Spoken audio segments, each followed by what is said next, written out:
everybody, welcome back to another edition of Tax Times Tuesday. Of course, you're here with your Realtor Chris Kendricks with eXp Realty.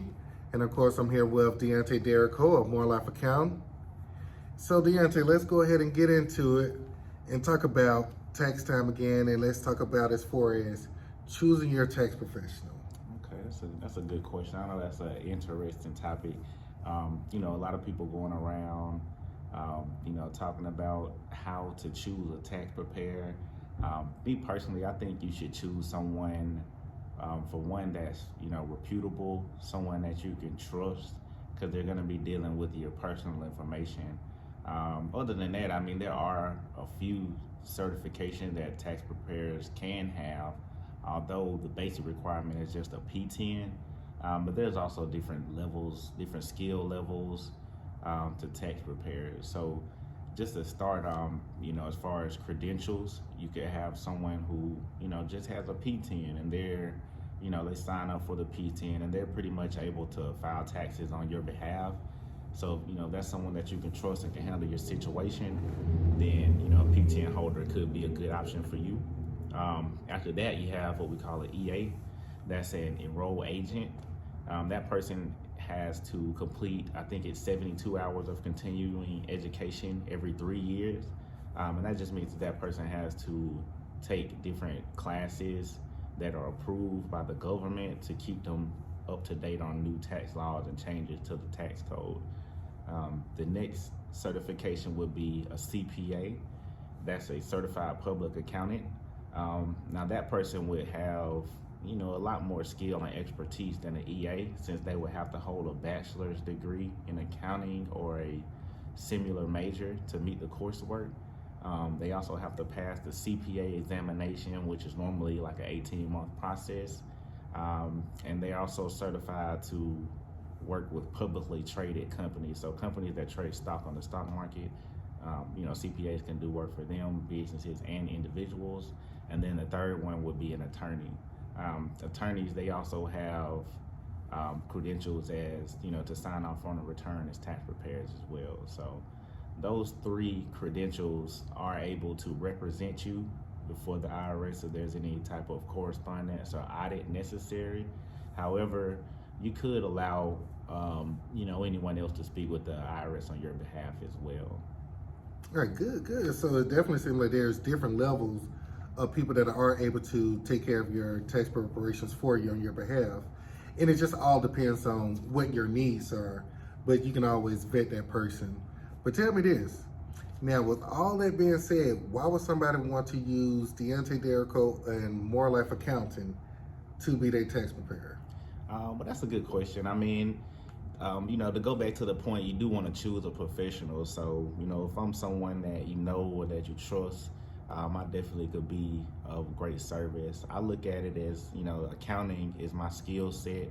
I currently hold a bachelor's in accounting and I am CPA ready, meaning I have all the qualifications, currently sitting for the exam. So I think I could be a good asset. I like to help guide people through what we call the financial wilderness. And that could be a lot of things that, most people may not know about individual tax situations and business tax situations. So I do a lot of individual tax, and I also specialize in accounting and corporate tax also. So I'm currently employed by Intuit QuickBooks, and we pretty much just help companies get their books together to file their taxes. And so that could be from anything from wage tax, payroll tax, individual tax. If you own a business, you might have to pay sales tax, so you collect sales tax, you have to pay it to the government. Other than that, I just feel like I have a decent level of experience. And a lot of times I'll help individuals who are transitioning from working a job, getting a W-2 to being self-employed, or kind of like a hybrid, because some people, they'll work a job and they also make money on the side. So, I kind of help plan from a tax perspective, help you save as much money as possible, or, if you, I could also help maximize your refund. A lot of people, tax time is big for them because refunds are very important.